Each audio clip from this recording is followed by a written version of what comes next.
Bienvenue sur Oli et Thanato, le podcast inspirant qui parle de la mort et des deuils pour les vivants. Mais en réalité, ça veut dire quoi? Dans mon approche, tout changement est considéré comme un deuil. Qu'il s'agisse d'un décès, d'une séparation, d'un licenciement, d'un burn-out, d'un accident ou d'une crise de sens, tous les types de deuil sont abordés ici sans tabou. Mon objectif est de vous transmettre des ressources et des réflexions pour appréhender toute notion de finitude dans nos vies. Partager le micro pour témoigner son vécu, décrypter un sujet d'actualité sous l'angle du deuil ou éclairer nos connaissances sur ces sujets, on peut vraiment dire que je parle de la mort et des deuils à toutes les sauces. Alors, qu'avons-nous au menu cette semaine?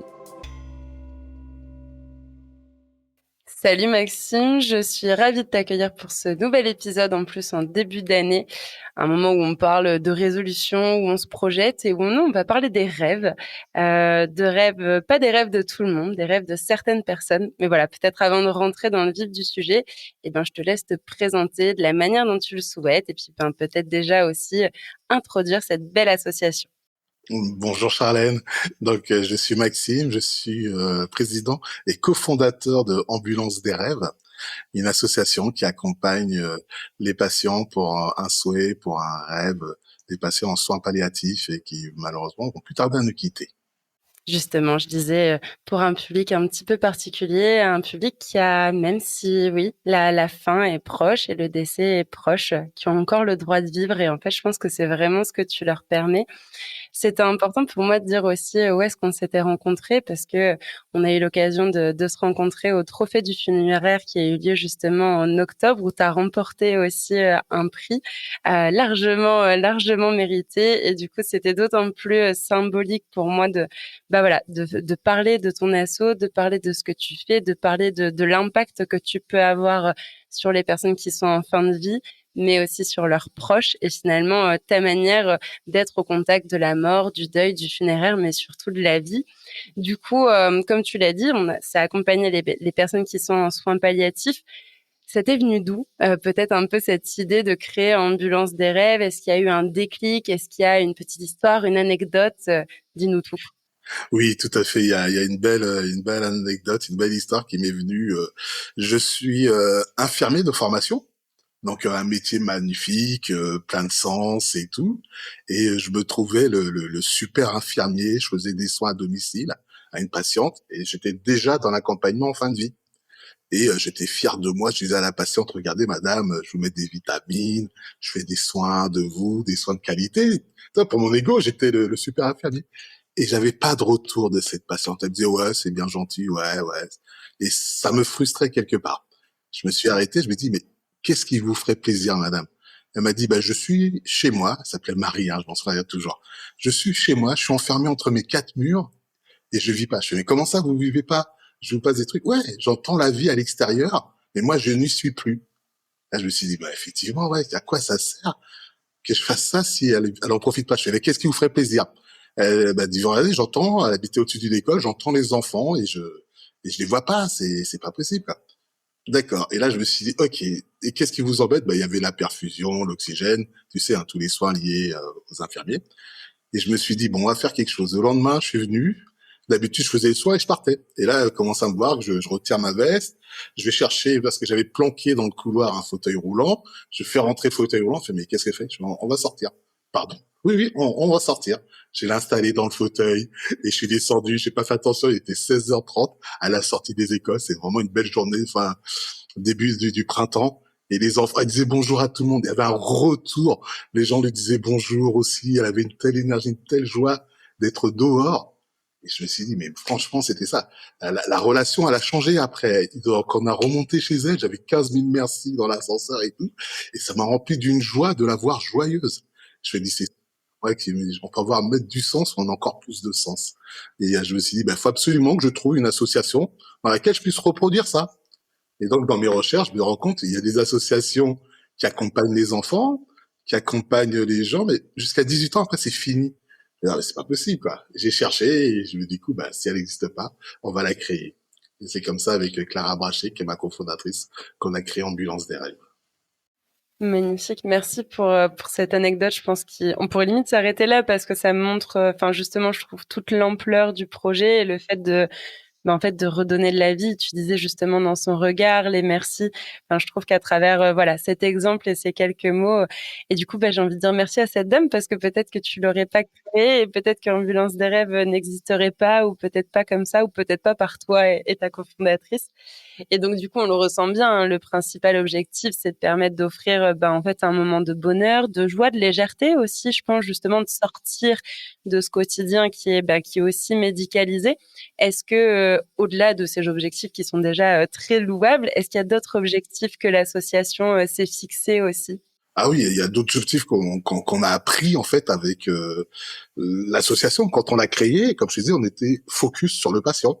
On va faire du bien au patient, on va sortir des quatre murs, donc on va sortir de l'hôpital et on va faire le vivre un bon moment. On a pris à chaque rêve, pas une claque, mais une bouffée d'échange, de bonheur par par les proches, les gens autour. Ils nous disent, mais 10 000 fois merci, ils imaginaient pas. On a fait un rêve, c'était un père. Il voulait aller participer au mariage de sa fille. Et il était très fatigué, etc. Et le fait de l'emmener à ce mariage, mais il y avait toute sa famille autour, c'était... ils l'ont vu quand on est arrivé dans l'ambulance, on s'est dit, on va faire discret. Le papa m'a dit, non, mais on va se mettre à côté, on va dans le fauteuil. Il fait, non, non, non, non, vous mettez la sirène. Je veux arriver avec le pimpon. J'adore. Et pareil, quoi. Les invités, ils ont fait une aide d'honneur à l'ambulance. On a limite eu plus de succès. On l'a sorti de l'ambulance et se sont mis à applaudir. J'en avais la chair de poule, quoi. Ils sont tous venus le voir et tout.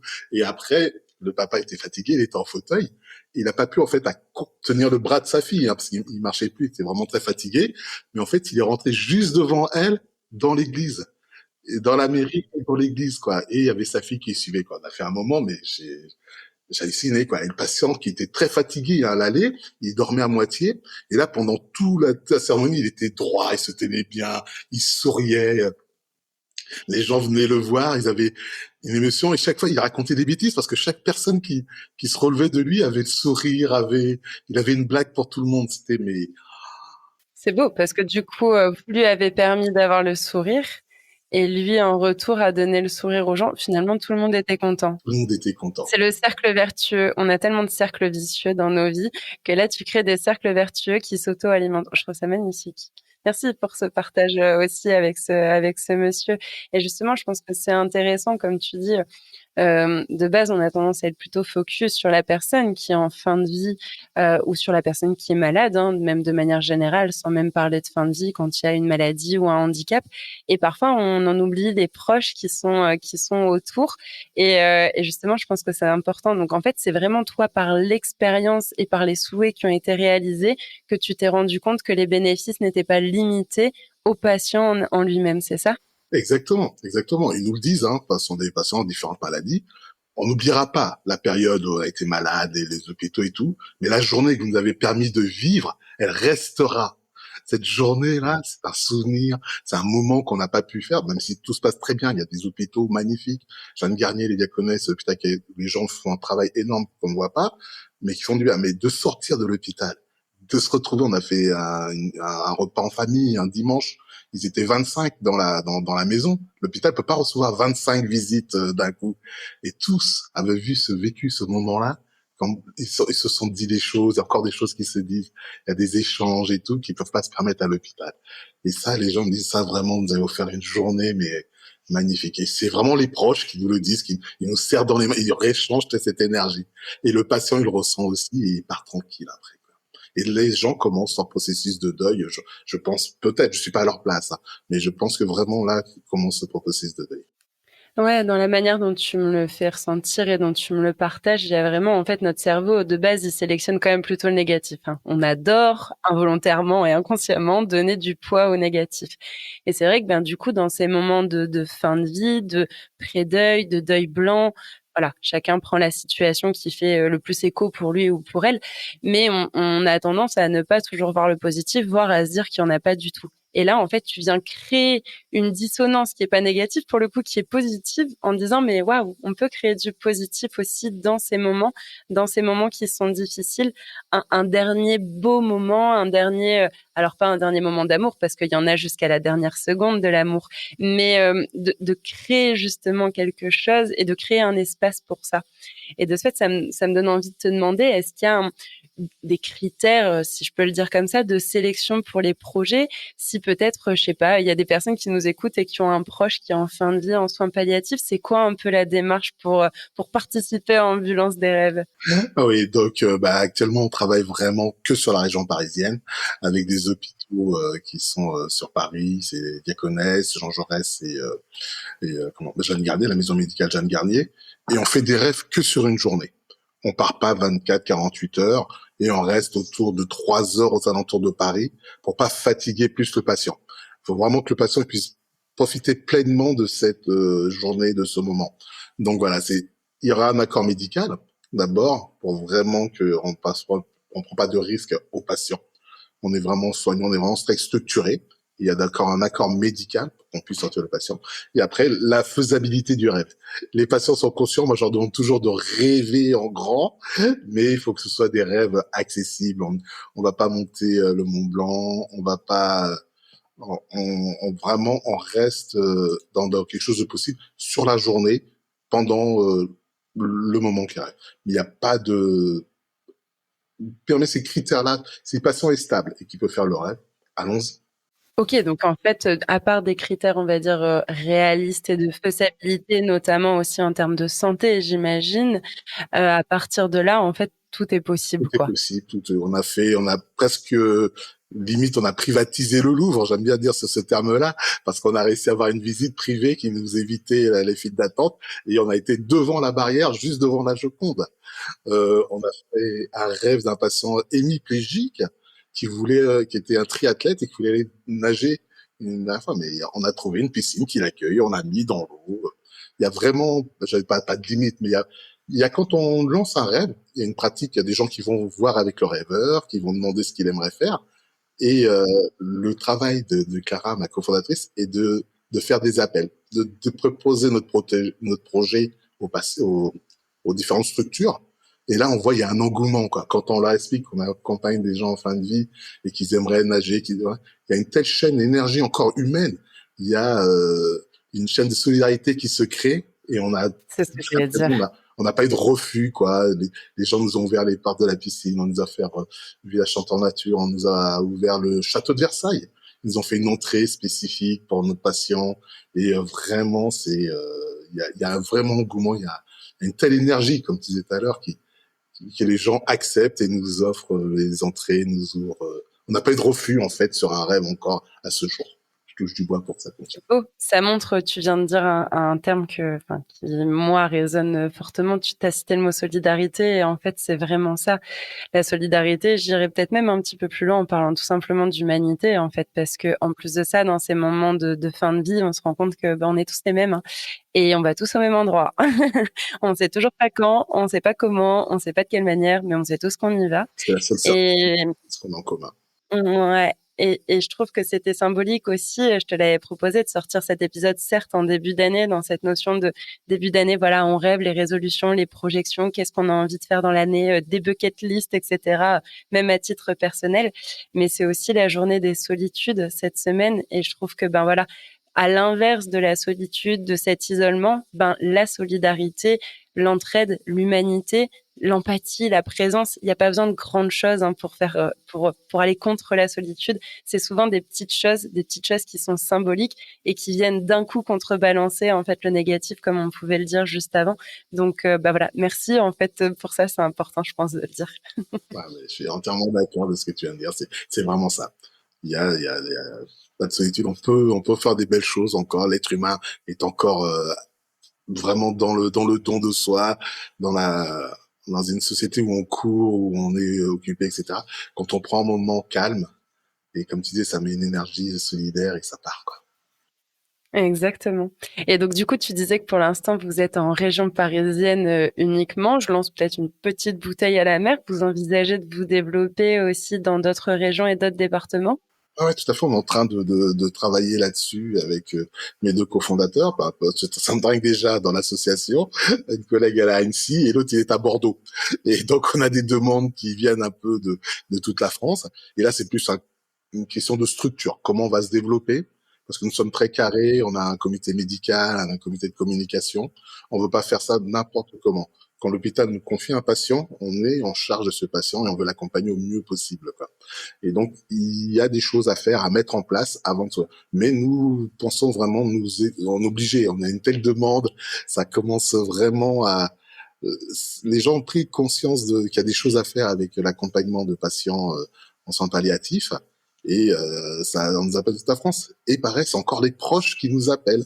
On a une fille qui a demandé que son papa aimerait aller voir, je crois que c'était Biarritz du côté. On n'est pas dans le sud malheureusement, quoi.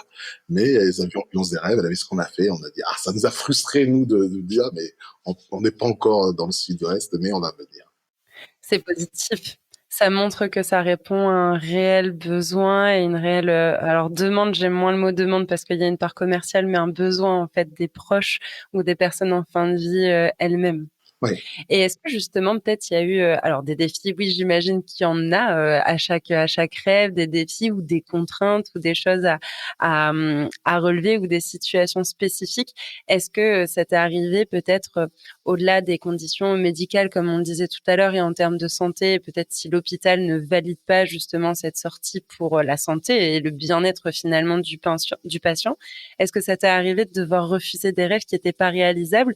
Ou à chaque fois il y a eu une adaptation, c'était peut-être pas le rêve de base, mais ça a été tricoté, adapté pour que ça puisse quand même se concrétiser? Oui, oui, oui, on a toujours eu la possibilité de faire le rêve. On n'a pas refusé de rêve, on s'adaptait et il y a toujours rêve. Je vais juste t'amener une petite précision. Le rêve, il commence en fait dès qu'on en parle. Dès qu'on ce qu'on appelle nous la récolte des rêves, dès qu'on rencontre le patient, on dit qu'est-ce que vous aimeriez faire? Et là, il y a quelque chose qui se passe dans la tête du patient, il se projette déjà. Un patient qui veut aller voir les jardins, son jardin pendant toute sa retraite, y aller tous les jours, etc. Et il commence à nous dire ah ben là je vais descendre là sur le chemin avec le brancard, on pourra passer là pour que je puisse tailler mes rosés. On était dans sa chambre d'hôpital, mais lui il était dans son jardin déjà. Il avait oublié lors de ses traitements et tout, et son rêve, il a commencé à se projeter à ce moment-là. Tu vois, donc là, le rêve, il est déjà né là. Le rêve, il commence dès qu'on le rencontre, dès qu'il se projette déjà dans son rêve. Ça, c'était déjà très, très fort dans le rêve. Et après, on discute avec le patient. On adapte, on peut le sortir ou pas. Et jusqu'au dernier moment, un patient qui voulait, pareil, c'est encore une histoire de mariage, un père qui voulait aller voir le mariage de sa fille, mais malheureusement, le jour du rêve, il n'a pas pu y aller, il était vraiment plus transportable. Ce qu'on a fait, on s'est transformé. Du coup, on a appelé quelqu'un de la famille proche qui a ouvert son téléphone, qui a mis en mode vidéo, et nous, on a regardé la vidéo avec le patient. Du coup, il y avait par vidéo interposée, il vivait le mariage de sa fille. Comme ça, l'équipe qui continue à travailler, nous, Ambulance des rêves, on n'a pas fait le transport, mais on a participé. Le patient, il a regardé sa fille à travers la vidéo. On a adapté comme ça un petit peu au dernier moment, parce que le patient n'était plus transportable. On l'a adapté en visio. On a toujours quelque chose, une solution pour faire vivre le rêve. Clairement et je trouve que c'est important que tu dises que, justement, le rêve, il commence où on commence à rêver, à rien qu'à imaginer sans même qu'il y ait quoi que ce soit de palpable et c'est important, en fait, parce que je pense que c'est quelque chose qu'on oublie de faire maintenant. Les enfants, enfin, maintenant, je veux dire en grandissant, en devenant adulte avec toutes les responsabilités de ce monde, quand on est enfant, on rêve, on sait rêver, on rêve, je sais pas, d'être astronaute, d'être juge, avocat, archéologue, et parfois des métiers qu'on fera même pas et qui nous intéresseront plus peut-être 5, 10 ou 15 ans plus tard. Mais on rêve en fait et on s'autorise à rêver et à s'imaginer et à se projeter et ça c'est pas parce qu'on ne réalise pas les choses. On dit souvent, notamment en neurologie, que, quand on imagine, c'est comme si, d'une certaine manière, on le faisait pour notre cerveau et donc Complètement. voilà, même si vous êtes très bien portant, n'hésitez pas à rêver, en fait et ça, je pense que c'est quelque chose qu'on peut tous se dire et c'est pas une question, d'objectif et de se dire à la fin: «Est-ce que je l'ai fait? Est-ce que je l'ai pas fait?» mais rien que de s'autoriser à rêver et c'est en s'autorisant à rêver que potentiellement ce rêve, un jour, pourra se concrétiser. Parce que là, peut-être au fur et à mesure, vous vous mettrez des objectifs, vous relèverez des défis, vous adapterez le rêve, comme toi tu peux le faire justement avec ces patients qui sont en fin de vie et Et justement, donc là, tu donnes l'exemple de rêves qui ont été adaptés, mais qui apportent aussi tout autant de bien-être aux patients. Tu donnais l'exemple de cette dame qui a été un peu un déclic et la situation déclencheuse pour créer Ambulance des rêves. C'est quoi un peu les retours, peut-être dans les grandes lignes, les mots-clés que les patients, peut-être dans un premier temps, peuvent te donner? Ah bah c'est touchant, c'est vraiment merci. Il y a une dame, elle a été tatouée et elle avait je sais plus 70, ouais, peut-être 70, 80 ans, je sais plus exactement. Elle disait cette journée, je l'ai tatouée sur ma peau, mais elle a jamais gravé dans mon cœur. Je vais partir avec. On a des patients qui sont conscients, ils savent qu'ils sont en fin de traitement, ils ont tout essayé et tout, ils sont bien conscients que ces gens sont à la fin de vie. On a un autre patient qui luttait parce qu'il était malade depuis plus de 6 mois. Entre-temps, sa petite fille était née et il voulait pas que sa petite fille de 4-5 mois vienne à l'hôpital. Il voulait aller le voir chez son fils. On a pu le faire.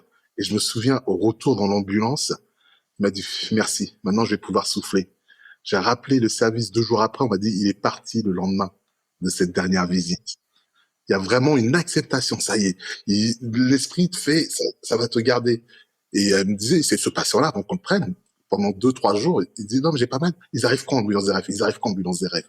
Vraiment, il attendait qu'on arrive, qu'on l'emmène. Il avait cet objectif en tête. Il savait qu'une fois qu'il aurait vu sa petite fille, il a pu laisser aller et il dit maintenant je vais souffler. Je me souviens vraiment de cette phase-là et maintenant je vais pouvoir souffler. Et quand j'ai appris, effectivement, il s'est laissé partir. Il y a vraiment déjà nos patients, ils sont dans un service de soins palliatifs, hein, comme on a, et le fait de pouvoir enlever j'aime pas ce mot regret, mais c'est ça. On a toujours, j'aimerais faire ci, j'aimerais faire ça une dernière fois. Ambulance de rêve permet de faire ça, et du coup, après, ils se sentent libres de se laisser aller. Ouais, dans ce que tu dis, en fait, il y a plus d'acceptation. Elle est peut-être pas totale, mais en tout cas, il y a plus d'acceptation de la maladie, peut-être de la douleur, de la fin de vie, et une forme d'apaisement, en fait. C'est ça, derrière d'apaisement et de sérénité. Ouais, tout à fait. Ouais. Et c'est ce qui ressort aussi pour les proches. Et les proches aussi. Les proches, c'est très difficile parce que surtout dans le mariage, quand on a repris l'ambulance pour repartir, il savait que c'était la dernière fois qu'il le verrait. C'est très très difficile. Il y avait la joie du mariage, en même temps le revoir du père, quoi. Mais on accepte, quoi. J'ai l'impression, moi, d'accepter en fait que la mort fait partie de la vie à ce moment-là, parce que il y avait la vie, la fête du mariage et un patient et le rêveur pour nous qui allait partir et qui ne reverrait pas, quoi. Il y a une acceptation qui se fait. Et pareil, comme je reviens sur les patients, très souvent au départ, ils ont ce qu'on appelle des pompes à morphine pour la douleur, pour pas avoir mal. Et souvent, le temps du trajet, ils angoissent un peu, ils ont quand même peur. Une ambulance, malgré que c'est pas le super confort, il y a des patients, ils demandent des antalgiques et tout, quoi. Et une fois qu'on revient du rêve, il n'y a plus cette demande d'antalgique. Tu les sens poser, souffler. J'ai fait le truc et là, quasiment, ils dorment sur le passage du retour. Ils sont, ah, merci, ah, c'était bien. On a passé un bon moment. Ils se reposent, ils se laissent aller et, on les emmène quasiment dormis dans leur lit. Le service des autres collègues qui nous arrivent et toi, ah, c'était bien. Parce qu'entre temps, on envoie des photos, ce qui s'est passé, etc. Et on sent l'émotion du personnel soignant. Ah, c'était génial et tout. Ils reprennent les soins avec plus d'envie, plus de chaleur encore qu'ils en donnent déjà. Tu vois, tu me parles de ça, enfin, ça me fait écho je sais pas, à ce parallèle-là, tu me dirais si ça fait sens, mais c'est un peu comme un enfant, tu sais, à qui tu décides de faire une surprise, quelle qu'elle soit, mais une surprise que il ou elle attend trop, et du coup, il y a l'excitation à l'aller, il est trop content, il veut y aller toutes les 5 minutes. Ah, on est arrivé quand? On est arrivé quand? Il passe Exactement. la journée, il s'éclate, et au retour, il dort. Tellement il est apaisé, tellement il est bien, et en fait, il s'est créé un souvenir qui restera à tout jamais dans son cœur. Et du coup, je sais pas, c'est l'image qui me venait, je sais pas si elle fait sens pour Ça fait toi. sens, c'est pas, c'est quelque chose de quasiment, oui, c'est pareil, quoi. C'est des êtres humains de 7 ans ou de 77 ans qui vivent la même chose. C'est quelque part, c'est un parallèle comme ça, oui, assez, oui. On dit souvent d'ailleurs que les personnes en fin de vie ou que les personnes âgées, même c'est peut-être plus juste les personnes âgées, c'est on redevient un peu enfant en fait, mais avec une expérience de vie et une sagesse que les enfants n'ont pas encore. Mais dans cette notion parfois de dépendance aussi et ouais, de dépendance comme les petits boulons envers les adultes. Donc ouais, je trouve, enfin voilà, c'était cette métaphore qui me venait, j'avais envie de te la partager. Elle est juste, elle me va bien, ça ressemble à ça, c'est des grands enfants qu'on emmène. Enfin, J'adore.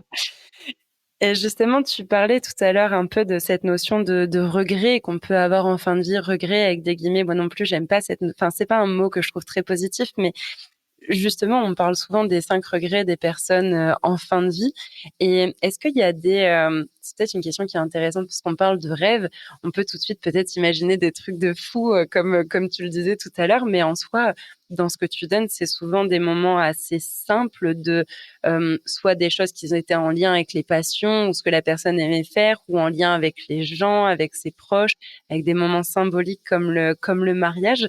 Hem est-ce qu'il y a d'autres choses? Est-ce que peut-être tu as même envie de nous partager d'autres souhaits, d'autres rêves que vous avez pu réaliser? ah oui, oui, non, mais vraiment, comme tu dis, on se rend compte, en fait, c'est surtout, c'est des moments de vie en famille. C'est 99%, c'est des proches, hein, du temps près de soi, revivre. On a été à Village Chanteur Nature. En fait, c'était un papa qui est hospitalisé depuis quasiment un an, plus un an et demi. Et il était toujours entre les hôpitaux, les examens, même s'ils sont des super hôpitaux avec les contacts. Il disait, mais je suis pas parti en famille, je suis pas parti en vacances avec ma famille, quoi. Ce qui lui Mmh. importait de partir en vacances. Donc, on a été reçus à Center Park, très bien, une journée à la piscine, etc. Et pendant tout le rêve, il a dit, ah, mais c'est ce que je voulais, quoi. Un moment de vacances. Il avait l'impression qu'on l'emmenait en vacances. Rien que sur une journée, hein. On est parti le matin à 9h, on est rentré à 18h. Mais le fait de passer entre la piscine à vagues, etc., de pique-niquer dehors, il faisait encore beau, dans un restaurant, je sais plus, rien que de passer ce moment en famille, c'est un moment où il me dit mais c'est hors du temps quoi. C'était voilà, c'est vraiment c'était simple hein. Pour nous de passer on peut tous se faire passer une journée mais là à ce moment-là, il savait qu'il partait et tout, c'est ce qu'il voulait, c'est ce qu'il vraiment il voulait voir quoi. Tu viens de dire un mot, c'est le mot simple et parfois on a tendance à avoir une connotation négative du mot simple, et en fait, je pense que c'est peut-être, aussi alors pas la morale, mais ouais, la morale, la leçon, l'enseignement que j'avais envie d'avoir avec toi dans cet épisode, c'est que si on doit s'inspirer de ça et de ce que les personnes en fin de vie souhaitent vivre, en fait, c'est des moments de lien. C'est pas des choses qui s'achètent, c'est pas avoir le dernier cri, que ce soit une technologie, un vêtement, tout ce que vous voulez. En fait, c'est de vivre quelque chose, c'est de vivre un moment et ça aussi, on a tendance à l'oublier parfois dans nos vies, à vouloir, avoir plein de choses, en termes d'attachement, notamment, matériel, de consommer et cetera. Sauf qu'en fait, on part avec rien de tout ça, hein. Éventuellement, on partirait avec un bijou ou quelques vêtements, mais le reste, on partirait avec ce qu'on a dans notre cœur. Donc voilà, pensez à vous créer ces moments, encore une fois, de votre vivant, même si je souhaite qu'Ambulance des rêves puisse vous accompagner aussi sur ces rêves et ces souhaits en fin de vie. Mais si on peut en vivre d'autres tout au long de notre vie et que tu peux accompagner un dernier avec Ambulance des rêves, bon, bah, j'ai envie de dire, il y a rien à gagner, mais tout est gagné, quoi. C'est jackpot. Et comme tu dis, je rebondis sur ce que tu es en train de dire, de vivre. Parce que dans fin de vie, il y a encore vie, ça on y insiste quoi. On mène de la vie jusqu'au bout quoi. Il veut vivre des moments et vivre des trucs. Et des choses se réaliser. Je reviens tout à l'heure, je t'ai parlé d'une femme qui voulait se faire un tatouage. Je fais juste un petit aparté de pas très très longtemps. Cette histoire de veuve, c'était complètement dingue, quoi. Elle avait, ouais, 70 ans, et c'est moi qui étais la rencontrée la première fois. Je fais, mais pourquoi vous voulez un tatouage? Je fais, ben, dans ma jeunesse, c'est une jeunesse où on écoutait les parents, ils m'ont dit non, tu feras jamais de tatouage, c'est pour les voyous, etc. Ok, elle a écouté ses parents, ils en voulaient pas, elle l'a pas fait.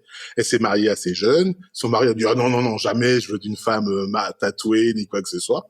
Ok, elle s'est pliée à ça.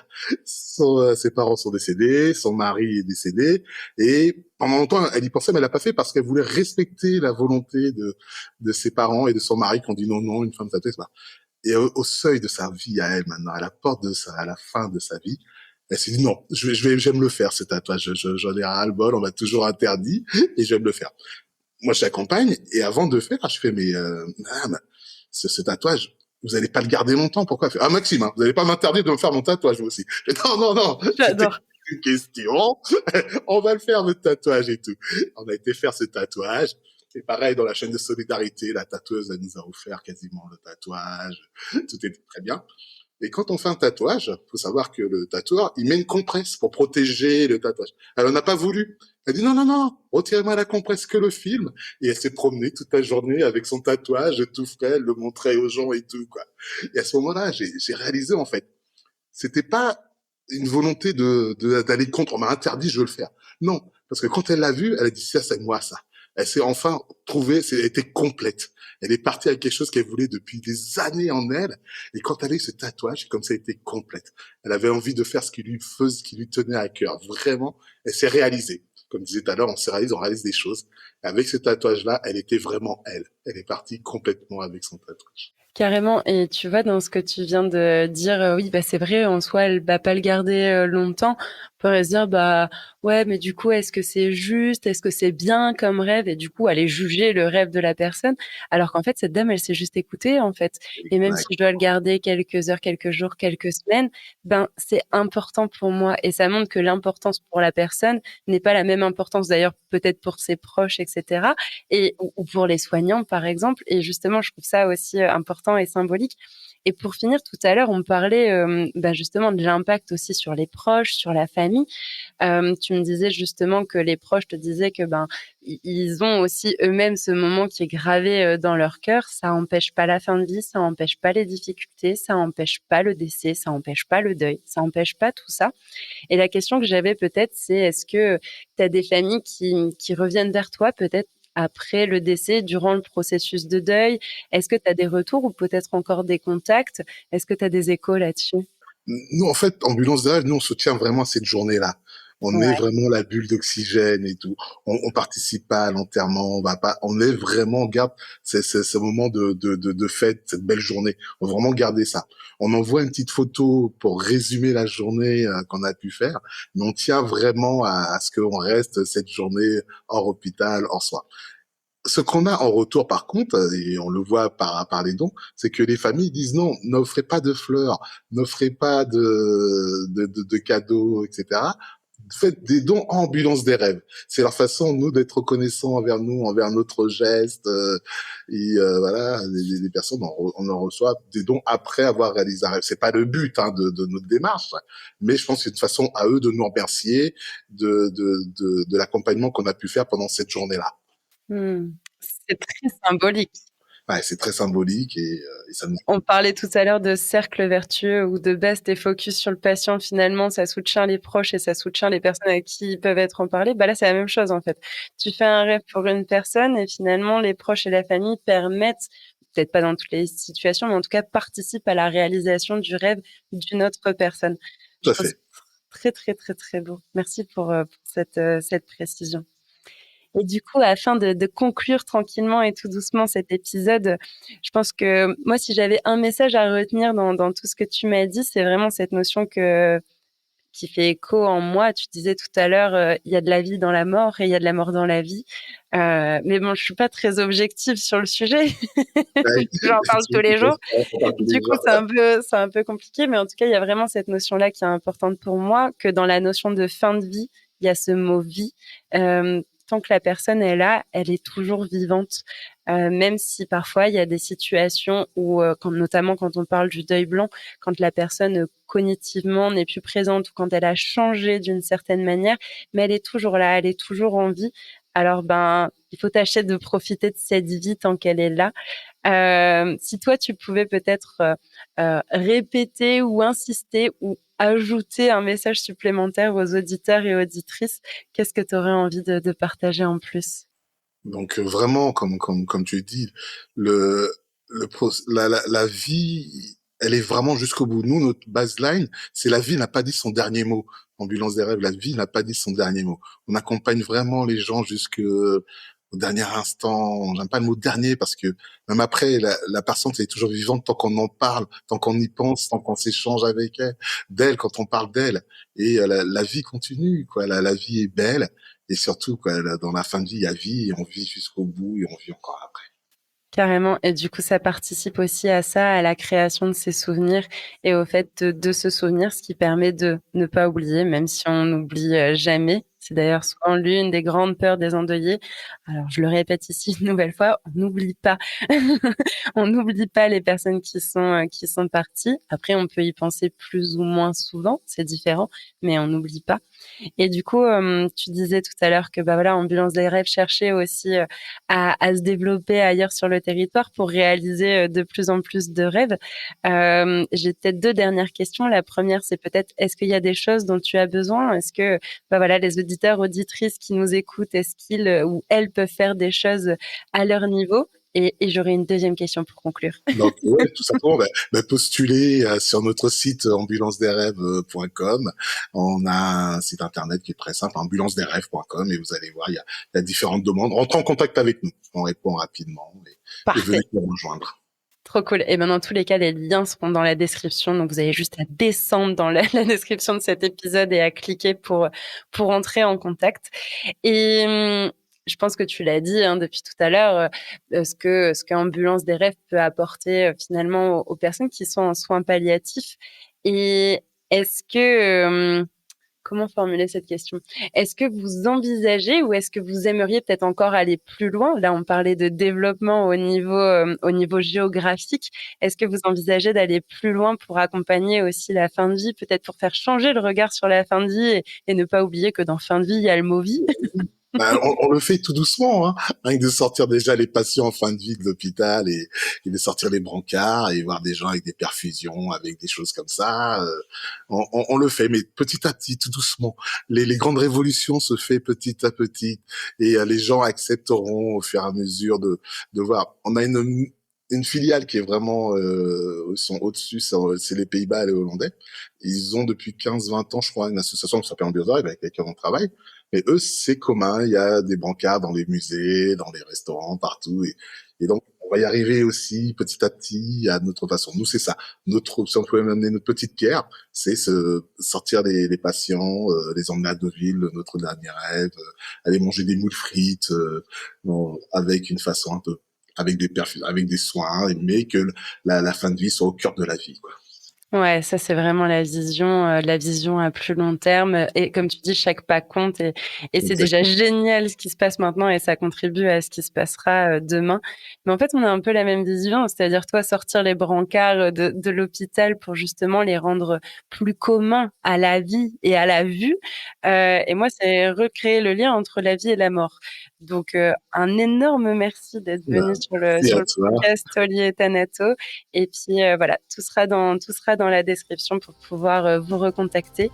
Et encore un énorme merci Maxime Merci, à Charlène. toi et à toute l'équipe d'Ambulance des rêves Je passe le pour ce message. podcast et pour la réalisation des rêves passés, présents et à venir. Je te remercie beaucoup. Merci, Charlène. En parlant de ces sujets, nous leur faisons une place dans nos sociétés et c'est ainsi que les tabous peuvent se lever. Je suis vraiment convaincue qu'il est possible de développer notre résilience face à la finitude et au deuil de nos vies. Si vous voulez soutenir mon travail, vous pouvez vous abonner et noter le podcast sur votre plateforme d'écoute. N'hésitez pas aussi à le partager autour de vous et sur vos réseaux. Merci pour votre soutien et sachez que vous pouvez même faire un don. Si vous traversez un deuil et que vous souhaitez être soutenu sur ce chemin, réservez votre séance découverte pour me poser toutes vos questions et connaître ma philosophie d'accompagnement. Mais d'ailleurs, que voulez-vous au menu dans les prochains épisodes ?